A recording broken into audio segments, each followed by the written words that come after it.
Hello, my name is Felicia, and this is my dog Sophie. I majored in cell and molecular biology, and with that, I am pursuing a single subject credential in biology to teach in high school. Some things that I like to do for fun are to read, go to concerts, I like to snowboard, and just be outside in general. Some things that I think make a good online class would be for one to have all materials accessible online, as well as to have a respectful discourse amongst each other in the class. In regards to the videos, from the instructor video, something that I learned is that throughout this class, we will be learning how to collaborate with special education professionals, as well as families from diverse backgrounds to help provide an inclusive classroom for our future students. For video 2, the 13 disability categories that were covered by the IDEA Act are autism, deafblindness, deafness, emotional disturbance, hearing impairment, intellectual disabilities, multiple disabilities, orthopedic impairment, other health impairment, specific learning disability, speech language impairment, traumatic brain injury, as well as visual impairment.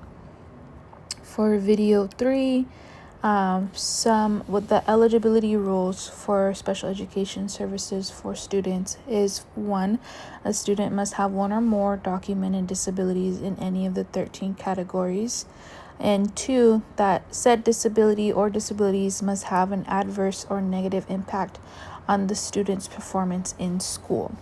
For video 4, 2 common issues that stood out to me associated with adolescents and disabilities is 1, a lack of autonomy that parents don't give to their children.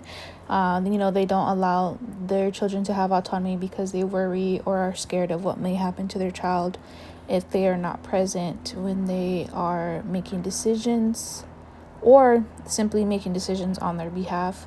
It's important to give autonomy to their children despite their disabilities, to allow them the opportunity to not only live their life on their own, but also decide their own lives.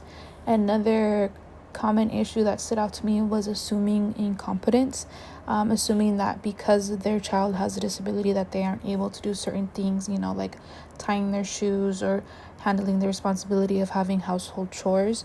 I think this assumption of incompetence actually hinders the child from actually learning how to do some of these tasks, like tying their shoes.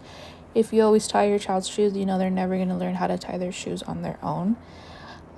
In regards to the last video regarding people first language, 2 examples that stood out to me were 1, wheelchair bound versus wheelchair user. I think people first language is important in this aspect because it's less defining and allows for individuals to not be restricted by their disability.